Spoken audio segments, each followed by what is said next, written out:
Good morning and good afternoon and good evening to all of you out there. Hey, everybody. We are the Market Dominators, and you are tuned in to the Market Dominator Real Estate Podcast. Welcome, welcome. Thanks for joining us. If you're new here, take a moment, subscribe to the channel, hit the like button, and hit that little bell notification so that you get updated when we post new videos every single week. I am the original Market Dominator himself, Associate Real Estate Broker, Mr. John Spaschek, and I am here with my awesome, award-winning buyer specialist Market Dominator himself, Mr. Scott Catillus. Hey, everybody. Thanks so much for being here. Thanks for joining us. You could be doing anything right now, but if you're listening in your car, driving to work, drinking some coffee, maybe you've got your Zoom meeting muted and you're listening to us in the background, we appreciate you being here.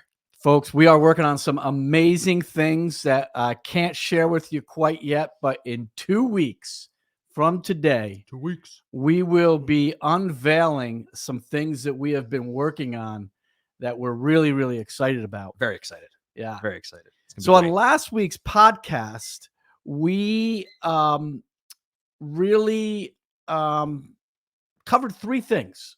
We covered three things that were really, really important, so that if you are in the market and you are working on trying to have some success in this insane market, we gave you 3 tips of value. One was to find the right agent. Yeah. It's critically important to find the right agent. Huge. 2, to learn how to measure the power of interest rate, its buying power, what it costs you. Because after all, you're buying a mortgage. You're not buying a house. You end up with the house, but you're buying a mortgage. So you really need to understand the costs that are involved with that and know how to measure them. And then number 3, you got to get creative, man. You have to get creative. You have to get creative. But we are pumped. We are going to be entering into a 6-week series. Yeah, our first series. First series. Here. Yes, our first series. And we're excited about this because it's the basics. It's the fundamentals of real estate. And when you talk about real estate, you really end up with that house, right? It's either someone trying to sell a house or buy a house, right? Yep. So that's the product, the house. And we want to break that down. And there are 6 majors to a house. I'm going to have Mr. Scott Catillus himself here go over those 6 majors real quick with you and explain to you how we break it down and why. So whenever I'm taking anybody out and showing them a house, okay, whether they're a first-time buyer, second time, they've bought 5 houses and they're pros. Or we're getting a seller ready to sell a house. Exactly. It's very important for them to understand this as well. Or we're sitting down, we're talking with them about the home they already own. We always break down the house in the same way. It doesn't matter if it's a trailer. It doesn't matter if it's the Taj Mahal mansion of mansions. Every house has 6 majors, and we compare them to a human body. 3 of them are structural, and 3 of them are mechanical. Okay. Now, if you think about your own body, right? You've got a head. A house has a roof. Okay. You have your torso. A house has the living area, the living space. And then you have legs, and a house has a foundation. Now, again, each of those systems might look a little different, but every house has them. So those are the structural. Then you've got the mechanical. And the mechanical, we compare that to systems that are in our body. So every house has an electric system, right? You've got electric. We have a nervous system. Our brain sends these little electrical impulses and tells our body what to do, right? So every house has a plumbing system, okay? Plumbing, awesome. Right? It's your toilets, your baths, your sinks. Every house has it, okay? We have a digestive system. And then every house has heating and sometimes cooling, call it HVAC. And we have a breathing system. We breathe in air and then we exhale. It regulates the temperature of our body. House does the same exact thing. Now, again, those 3 mechanical systems, they might look a little different. There's different components to them and different ways that they accomplish those goals. But at the end of the day, every house has them. So whether I'm showing somebody a house and they have no idea what they're looking at, whether we've shown them 10 houses and they're now pros, or whether we're getting them ready to sell their existing home, we're reviewing the 6 majors that they already own. so that we can get them ready for market in the best way possible. That's correct. Folks, do you or your agent know how to break down the 6 majors of a home? It's critically important. It's huge. Likely It's huge. the most expensive asset you will own will be your home. Mhm. Okay. And so this is critically important to understand this. And we're going to take the next 6 weeks and we're going to go through and break down those majors. Today, we're going to focus on the roof. Yep. But before we get there, I want to share with you a little bit about our approach, right? Our approach is to educate, to advocate, to negotiate, and to dominate. That's what we do here at the Market Dominators team. And we're going to do that even on this podcast week in and week out, where we could help educate, advocate, and teach you how to negotiate and even dominate in this insane real estate market. Yeah. And so as we do that, we're going to get started, though, with the 6 majors. The 6 majors of a home are critically important. And yes, very, very much like the human body. Yep. And so let's get to it. So we start with the head, right? The head is the roof. Yeah. And we here in Western New York, we may look at roofs a little differently than other areas of the country. And we in order for us to educate, we don't just study our own market. We study other markets as well. And so we have connections with other agents throughout the country. And we've learned a little bit about how houses are different in different areas of the country. For instance, if you go to Florida, you may see some roofs that have some, we call them Mexican tile, those ceramic tile type roofs, slate tile roofs. Yep. We don't here. We don't have that, right? No. Nope. So let's talk about the type of shingle. We have shingles here mainly. What are the types of shingles that we see here in Western New York, Scott? So there's really like 2 big types of shingles. And depending on a couple of different factors might play into why a homeowner decided to put on one or the other. You'll see a shingle that we call, it's like a 3-tab shingle. And so if you're looking at a roof, obviously you're standing on the ground and you're looking at the roof. You say, well, how do I know what type of shingle it is? Well, the 3-tab shingle is going to almost be like, bricks on a wall. They're going to be very even in terms of like not being raised up. They're going to just be next to each other. And there's not really going to be any overlapping. You'll see them next to each other like bricks on the ground, right? Like a walkway. Very easy to identify. Now, that roof has typically a shorter lifespan than the other type of shingle roof, which is called an architectural shingle roof. And when you're standing on the ground and you're looking at that, you're going to see those shingles and they're kind of like raised up on each other, kind of like, one over the other, a little bit of an overlap. And I'm trying to get the angle right there. Yeah, they have some dimension to them. There's some character and dimension, and they don't just lay flat like a brick wall or a block wall. In a row, and each row is off-centered a little bit. And so, but let's talk about the life of those 2 shingles. So how do we approach that? Yeah. So again, important to understand, because when you're making a big purchase, one of the huge things you want to look at with the roof is like, okay, if I'm buying this house and let's say the existing owner tells me that the roof is 10 years old. Well, we want to know, okay, well, how much life do I have left? I mean, do I have another 10 years? Do I have another 20? Do I have another 30? So that 3-tab shingle roof normally has a warranty or a lifespan of starting at 15 years, and it can go up from there. Versus an architectural roof starts at 30 years and goes up from there. And so when you're looking at that, now the 3-tab shingle roof is a little bit cheaper to put on in terms of cost, which is why you'll still get some people that do that versus just going right for the architectural. But for the most part, you're always, I mean, if you had the choice, you'd want to be looking for that architectural roof. It's going to last a lot longer and your dollar is obviously going to stretch farther. So when you're looking at a 3-tab shingle, we know that you can go into a lumber yard or a home improvement store and you can buy, or a roofer, you can buy a 3-tab shingle that has a 15-year warranty, a 20-year warranty, a 25-year warranty, and even more. However, when we walk upon a house and we see a 3-tab shingle, we can't assume what warranty that shingle has or what grade of 3-tab shingle it is. Right. So automatically we have to assume it's a 15-year roof. Worst case scenario. Now we have what's called a property condition disclosure statement that the seller must fill out. They don't legally have to fill out, but they usually always do because they'll get fined $500 at closing if they don't provide one. Mm-hmm. And so they usually provide that in the listing, and we can look at that. And there is a question on there that says, how old is your current roof?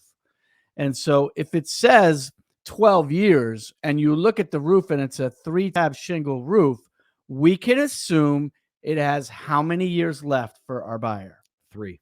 Near right? The end.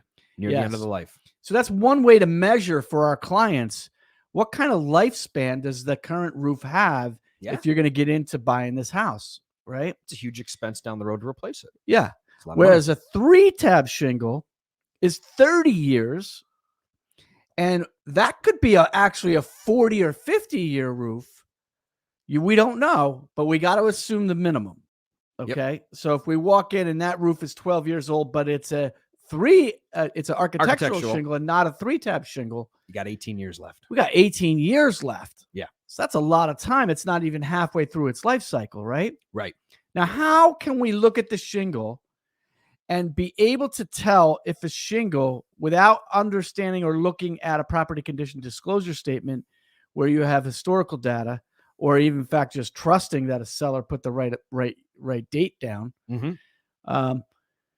And by the way, sometimes shingles will wear faster than their normal life expectancy, depending on where they're at, the elements, the way the elements hit a particular roof, that kind of thing. Yeah. But when you look at a 3-tab shingle, you have the tabs that kind of can go up and down, right? They're flaps, right? 3 flaps in each shingle. So when those flaps, they're separated, right? Mm-hmm. Individual. And normally when you buy that shingle, they're only separated by about 1/8 of an inch. Yeah. Very small gap. Very small gap. Now, shingles are made out of asphalt, mm-hmm. right? They're called asphalt shingles. And so what happens is after time, with the sun baking down on them and then freezing in the winter here, where the heat comes up underneath in the summer and bakes it from the bottom as well, which we're going to talk about. Yeah. What happens is that will cause the shingle to shrink. Yeah. Okay. It gets smaller, and those gaps in between the shingle gets bigger. And you'll kind of see the ends start to peel up a little bit. Yeah, and kind of curl. Right. Yeah. And you can tell if you walk up on a 3-tab and it's like they're all big spaces in between them, the ends are peeling. You'll actually lose some granular surface. It'll start to, whatever the color is, will start to kind of flake off, and you'll see the actual black underneath it. You can see the wearing going on. It's that roof's rough. That roof's rough. It's ready to be replaced. It's come to the end of its life. Yep. And so that's critically important to understand how to look at these shingles. Pitch is really important too. Like when you come upon a roof, is it just a ranch that just is peaked and it's not very pitched very high? Or are you coming up on a Cape Cod that has a pitch that is much steeper? Very steep, yeah. And maybe it has dormers coming out. And maybe there's a turn from an addition. Maybe a garage comes sideways on it. And so you have valleys, you have different peaks, you have a lot of different stuff. So the wind, the rain, the elements are going to handle, the roof is going to handle all of that very differently. Absolutely. And so it's really important that you walk all the way around the house to examine as much of the roof as you can by putting as much eyes on the house as possible. Absolutely. And there's so many other exterior factors that really go into the roof. Like we talked about weather. I mean, something I see a lot is if you're in an area where you've got a ton of trees in your yard, and they're overhanging the roof, or even not overhanging, but they're just very close. Well, you've got leaves and moisture, maybe pine needles that through the seasons are going to fall off and land on the roof. But don't you want extra protection on your roof? No. One thing we always talk about, we say it universally across the board. The like number one thing you don't want on, in, around your house is moisture. All of these systems that we talk about, moisture is no good for any of them. So a roof, you've got moss on it, like you got pine needles, you got just leaves that have been sitting there. They're holding moisture. They're holding it against your roof, against your shingle, and it's prematurely wearing it out. Bird poop? Bird poop, everything. I mean, seriously, you know, we've seen. I mean, I go to some houses; they're surrounded by trees, and it's a newer roof. Seller says it's 4 years old, and I mean, the thing's covered in moss. In fact, when That's we not talk good. about this and doing a showing, and we do a walk around, what we're looking for is to make sure that there is no vegetation. No vegetation should be touching the house. Right. And anything, even like really close, is not good either, because you get animals, insects, anything like that can reach out and kind of touch or grab or crawl onto Absolutely. the house. We don't want that. We don't want that. We want the water to hit the house, flow off of it, and be taken away. And water's another thing we'll talk about. But the roofs right now, so we have two main types of shingles. Mhm. We do have another type of roof that is making a lot of headway in our market in recent years. Getting popular. It's gotten better with the aesthetic value. It's kind of a current trendy look. Yeah. And what is that? That's a steel roof. Yeah, metal roof. Metal right. steel roof. Yeah. They used to be like just for barns. Nobody liked them stylistically. Now you can get these different colors. You can even get metal roofs that look like shingles. That's a much newer product that I've seen. And if you're not really looking, you can't even tell until you get up close, and it's metal, but it looks like shingles. So metal roofs are great because, again, assuming you take care, they last forever. Yeah. Forever. Oh, yeah. I remember I sold a house last year that was built right around 1900, and it had the original metal roof on it. Wow. Original. I mean, as far as the seller knew, and it looked it, yeah, but it didn't leak. Right, you know, they hold up. And so as they gain popularity, you're going to see them more and more. I mean, I drive down streets now, and there's a metal roof. There's a metal roof. You know, they're becoming very popular. Now, rarely in the city of Buffalo, where our older homes are, you will see what's called an interlocking shingle. And that's still an asphalt shingle, but those interlocking shingles, because you didn't get the wind causing any flap up from underneath, and they were thicker and heavier. Those were 80, 100-year roofs, shingled roofs. And so we still have some of those that, exist. They're floating around, yeah. It's not uncommon to see those in the city, but you wouldn't use those anymore. You can't get it. I don't even think you can get them anymore.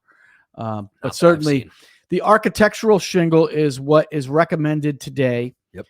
It has a good look, it lasts long, and it's good. So some of the other areas of roofs that are really, really important are how the roof breathes from underneath. Yep. So let's get into talking about that, because that is critical. It's kind of the hidden problem, and sometimes the hidden gem in a roof, is how is the roof functioning from underneath, not on top of the surface.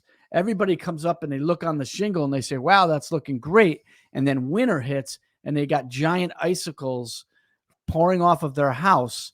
And that causes a problem because it develops ice dam, and it could cause leaking to come into the outside walls. And that could be a problem, causing black mold, extensive repairs. Oh, yeah. So a lot of water damage. So when we talk about a roof breathing underneath, it needs to have airflow, and it needs to have protection from the heat that is being developed in the house to keep the occupants in the home warm. Yeah. Right. Yeah. I mean, I go up in roofs, in attics, and there's no insulation in them, or very, very minimal insulation. So why would you need to have insulation in an attic, and where would the insulation be? So if you think about it, you're in your living space, right? Just like we are now. And we've got the heat pumping in here during the cold winter months to keep this place warm, to keep the people in it warm, pumping the heat, pumping the heat, pumping the heat. Well, where do you not want the heat to go? You don't want it to just go up in the attic. Nobody's up there. Why do you want to heat up there? Complete waste of energy and a complete waste of money. So you want to keep the heat contained to your actual living space. We do that on walls with insulation, and we do it with insulation in the attic. Now, there's different types of insulation. Just depends. You might get just normal rolled sheets of insulation that you're putting literally in between the floor joists above your, ceiling, above your drywall. You might get blown in insulation, which is literally just these millions of little pieces that are blown with a giant hose and just kind of cover the whole floor. And then depending on the type of roof, you might get insulation on the actual underside of the actual roof decking under the shingles. It just depends. But the one thing that you don't want to do with the insulation is you don't want to put it in areas that it shouldn't be, right? So common problem that I see. And I mean, gosh, John, I know that we've gotten texts from both of our clients, sending us both a text. Hey, it just started, cold in the last couple months. I've got some water backing up from my attic and I'm seeing wet spots on my ceiling. They're getting what's called an ice dam, right? And so what happens is, let's think about it. You've got the roof, there's snow on it, right? You got that snow eventually starts to melt and it slides down the roof. So if you think about it, if this is the outside wall, my arm right here is the outside wall of the house, and this is the roof. Yeah. The roof comes down and it hangs over the house. Yep. And what's that overhang called? We call it a soffit. This is the soffit. Mm-hmm. Okay. And so what happens with the heat now is coming from where? From the inside. It's not so coming the inside's from the over here. So put your hand over here. Over here. Yeah. Doing this backwards on the camera. Yeah. You got to stick it on the other side. Yeah. There's the heat. So, right. This is your living space. And this is getting heated. Yep. It's not heated over here, right? So let's think about it. You got snow up here. Yeah. And it melts and it starts to come down, right? And then eventually it gets to here. Yeah. And there's no heat. And so it freezes. Right? So you see, what do you see? You see a bunch of icicles. It's like a faucet starting to freeze. Yeah. It causes an icicle. It's a dam of ice. So you'll see in some, their gutters, you'll see these houses, their gutters are completely full of ice and it's started to back up a little bit and rise onto the shingle. That's right. Well, then what happens with the rest of the snow that hasn't yet slid down? Well, it starts to slide down, but now instead of going into the gutter, or if there's no gutter, just falling onto the ground, now it's hitting the ice. It can't go anywhere. It still continues to melt because it hasn't gone off the roof. And then it starts to back up. That melted water, the shingles are like this. It starts to get in between the shingle. And it pushes up and up. And then it starts to come in. And once it goes in, well, then it's going down all the shingles. What happens with water when it freezes? Expands. It expands. Folks, we got to understand this. So if there's water on your roof and it begins to melt and then all of a sudden it begins to freeze, you're going to have rapid pushing. Right. You're going to have rapid expansion, of that, and it will push on the elements of your roof. Yep. Okay. Yep. And those shingles can become quite brittle when they're really, really cold. Yeah. Okay. And we get cold here. Yes. Yes, we do.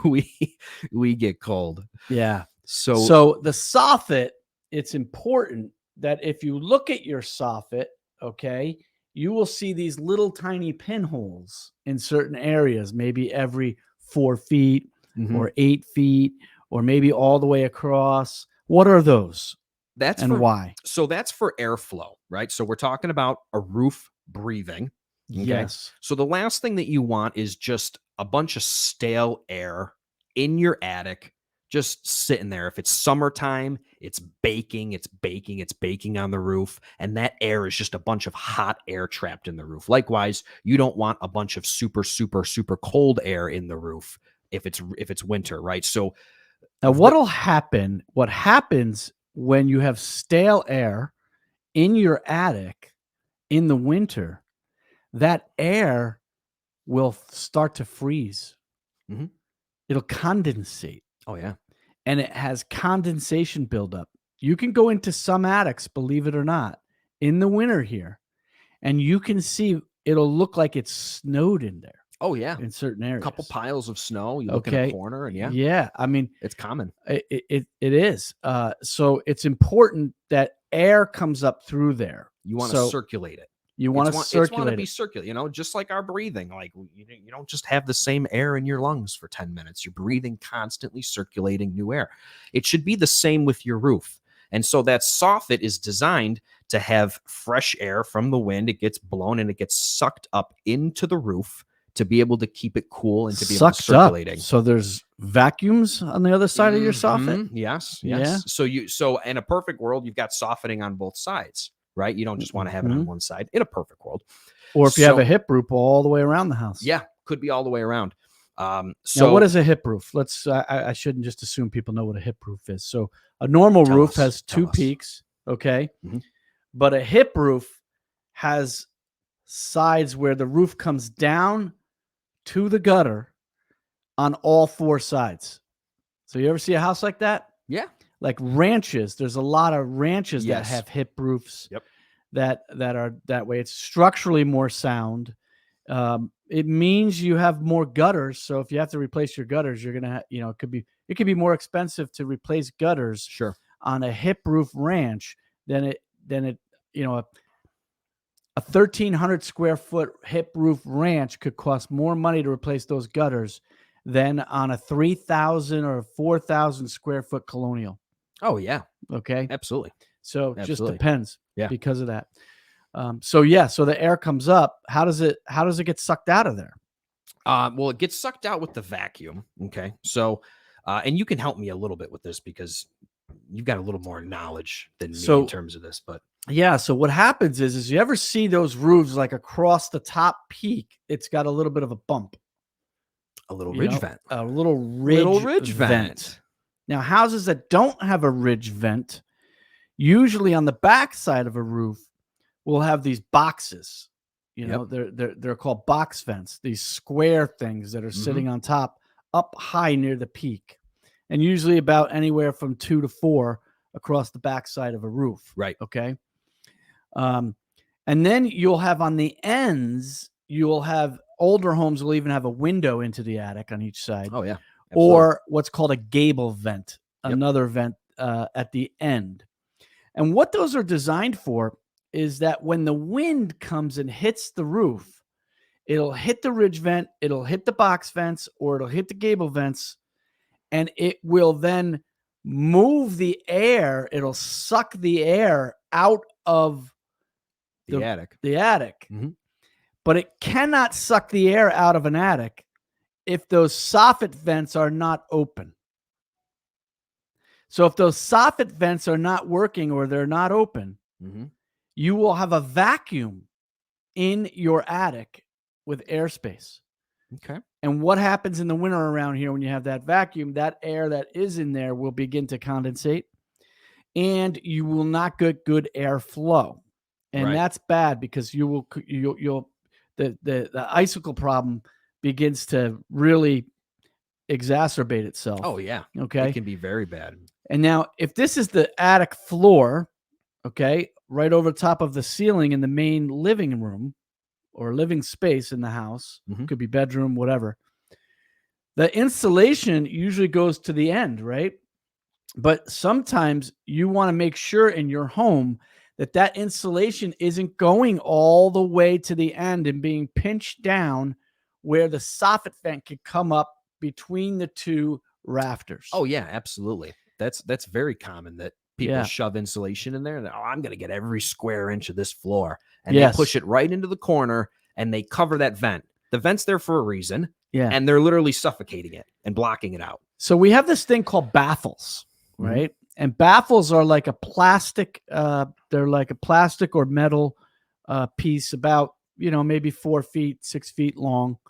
And what they do is they just create a little bump out so you can push the insulation up underneath the baffle and the baffle maintains an open airflow behind it. Yeah.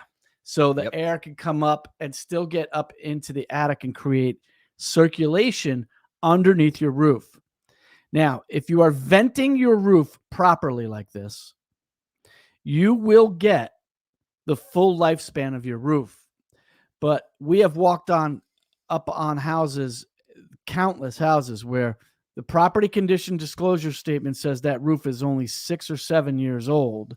It's a 3-tab shingle and it's already shot. Yeah.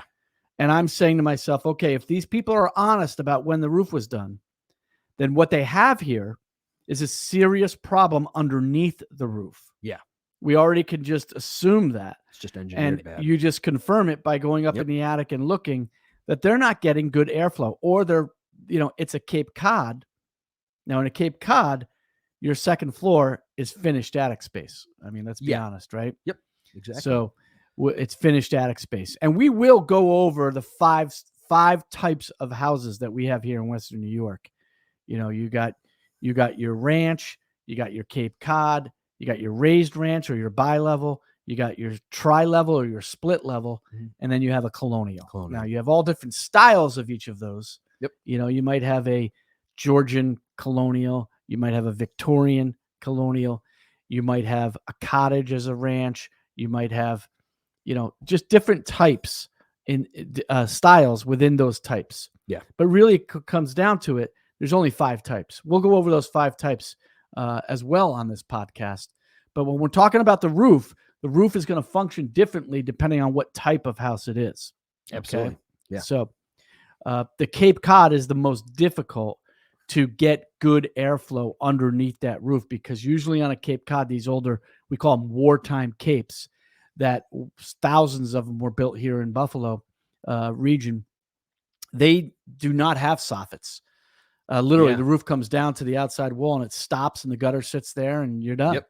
You don't have any airflow coming from underneath. Yeah, there's no overhang. The soffit area. Yeah. And by the way, your inside space is all finished right up against your the backside of your roof, the underside of your roof. So you have what's called eaves on the lower side, and you have a short triangular attic space cavity up top, like this. I mean, just very small, not a lot. Right. So you got to get a lot of air through there. Yeah, and you got to make sure that you got baffles going up from the eaves up to that small cavity, and you can somehow open that up and create some space. And insulating in those eaves is also a little tricky. That's a topic for another podcast. But so roofs are critically important, folks. Huge. When we look at the 6 majors of a home, we have to understand what we're looking at. Okay. Yes, and sir. Because we take an approach on all of these 6 majors that we look to educate, that's the first step. Yep. We're going to educate. And then advocating for you is teaching you how these work, and then advocating for you when we get into negotiating with the other side, if you have interest in that property, right? So that we can end up dominating. Yep. So it's critically important that you understand how the roof works. Yeah. If you don't understand how it works, you can walk up to a house on a roof and say, oh, well, that's an architectural shingle. And you learn the 2 differences between a 3-tab and an architectural or a metal roof. Okay, great. But that doesn't mean that the roof is functioning correctly. Right. You got to know how it's supposed to function. And so this is what we do at the Market Dominators team. We break it down. Yep. We teach you the why behind it so you understand. Yep. Now we might have a client that walks up on a roof and says, you know what? Everything else is just golden on this house. And I don't mind replacing the roof. My brother is a roofer and he understands all of this stuff. And I feel like because this house really needs a roof and it's got problems there, we might be able to get a deal on it. Yeah, so absolutely. Great. Absolutely. We will advocate for you and understand. People buy houses with roofs that need to be replaced. Yep. It doesn't nothing has to be perfect. No home is perfect, right? No, not at all. And it's, again, it always comes down to what we say, that it's their decision. We're educating them. We're giving everybody the information that we can glean from the house. Maybe they get a home inspection, they're getting information from the house, and then they make their decision based on that. We're never making the decision. We're never saying this house is the worst, don't buy it. Oh, this house is amazing, you have to buy it, right? We can have those opinions, but it's ultimately our client's choice. And if we educate them, they're able to make a better choice. They're empowered, as you say. They're empowered. That's right. Yep. Yeah, they feel good about what the Yes. decisions that they're making. They don't experience buyer's remorse. They understand what they're getting into. Yeah. And they feel good about it. And then they know how to measure the value of their asset, and they know how to protect it going forward. Absolutely. So a lot of great information here, folks. Very, very valuable information we're giving to you for free. We love doing it. It's who we are. I believe, and I know you thoroughly believe this, that this is, a big reason why we have a tremendous amount of success in this business. Absolutely. And we are eternally grateful to our clients who give us the opportunity to be able to do what we do. Yeah, we say it, we'd be nothing without our clients. So we believe our approach gives us the success because it empowers the people, and then they sing our praises to other people, and we're able to help them in the same way. Our approach is always the same, always consistent. You know what you're getting with us. That's huge. So, folks, what I'd love to do right now on the Market Dominators Real Estate Podcast, we'd like to talk a little bit about 2021. We're going to close out the year. Next week, we're going to talk about the second of the 6 majors. Yep. Okay. Which is kind of the torso of the house. Yeah. The walls, windows, doors, and floors, we like to say. Okay. The center of the house where all the guts are, all the organs live, right? Yeah. Yep. And we're going to tell you how we evaluate that major. Okay. So we're going through the 6 majors, very much like the human body: 3 structural, 3 mechanical. Structurally speaking, we have our head, our torso, our legs or our feet. Mm-hmm. House has roof, center of the house you live in where all the organs live, and your basement or your foundation. Yep. We also have 3 mechanical systems. Okay. We have a nervous system. House has electrical. We have a digestive system. House has plumbing. We have a breathing system. House has heating and cooling. And that's how we in our houses regulate the temperature. Right. So those are the 6 majors. We covered the roofs today, the head of the structural. The second item on structure will be next week.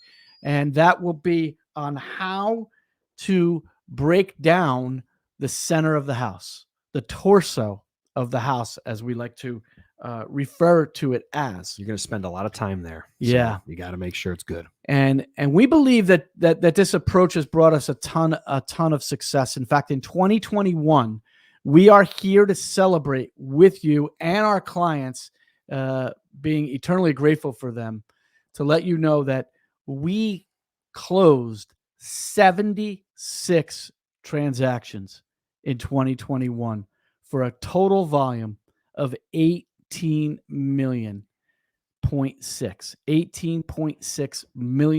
in real estate business. That's a lot just of houses. Between you and I. That's a lot of houses, folks. That's a lot of houses. It's a lot of real estate transactions. It's a lot of getting to love and serve our clients. Yeah.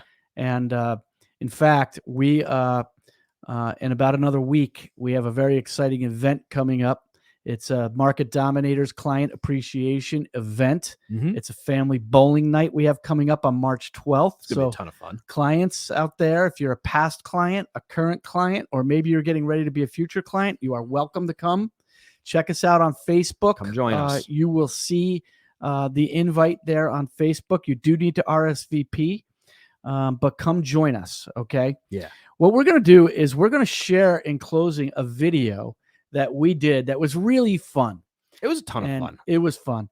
And our lender, our preferred lender that we highly recommend, that our clients use a lot, is House Capital. Yep. And Brian Belser is our loan officer. And he just did a fantastic job serving us and loving us a few weeks back, where we got to go to the Realtor Awards Gala, right?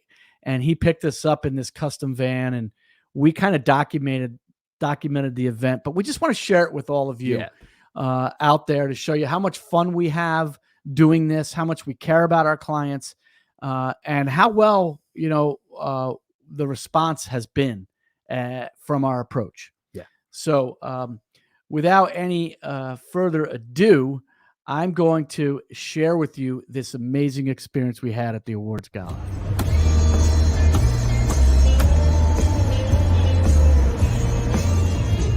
So here we are, the Market Dominator, on the way to the Keller Williams Award Gala, being delivered exclusively by my man Brian Belser from House Capital. Thank you, Brian. And we are on our way to pick up the #1 buyer's agent in Western New York, Mr. Scott Catillus. And we are listening to Fuzzy and the Rust Belts. So shout out to my man Joe, Fuzzy and the Rust Belts. That's right. Take me to the river. Yeah. Thank you to our amazing clients who have given us an opportunity to have a night like this where we can celebrate. And we really wish you all could be with us, actually, because anything that we receive this evening in joy, excitement, celebration, or awards are equally yours to every one of our clients. So thank you very much.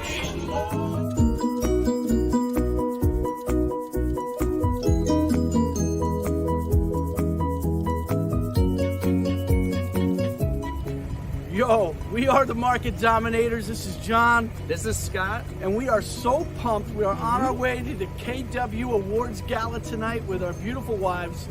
And escorting us is our good friend and partner in crime, Brian Belser from House Capital, in this amazing customized van.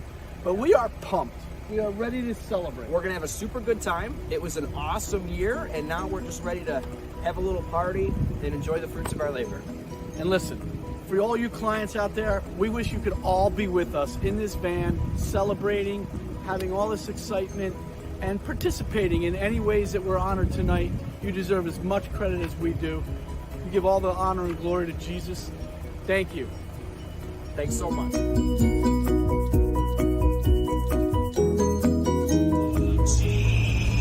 Hello, folks. I am the Market Dominator with my partner, Market Dominator here, Mr. Scott Catillus, and our beautiful, lovely wives. Hey, everybody. And we are sitting here in the House Capital van, thanks to compliments of Brian Belser at House Capital. And we're getting ready to celebrate. Pop that champagne, because we had a crazy good year. So thank you to all our clients. We love you.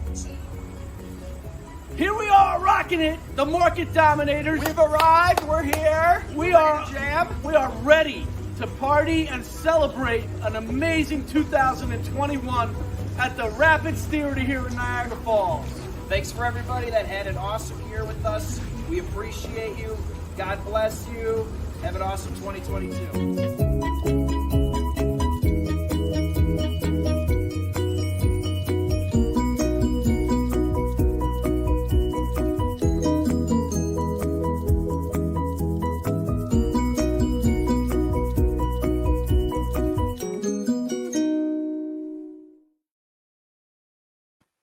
So that was a masquerade themed party, by the way. We don't just wear these masks for fun. Those goofy outfits for nothing.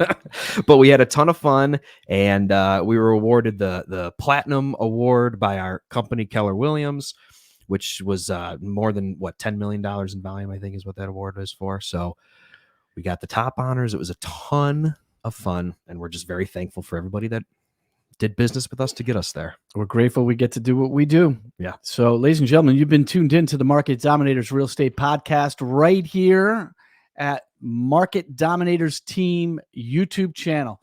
So if you haven't already, please go there, like, and subscribe. Please, we are making a goal of 100 subscriptions.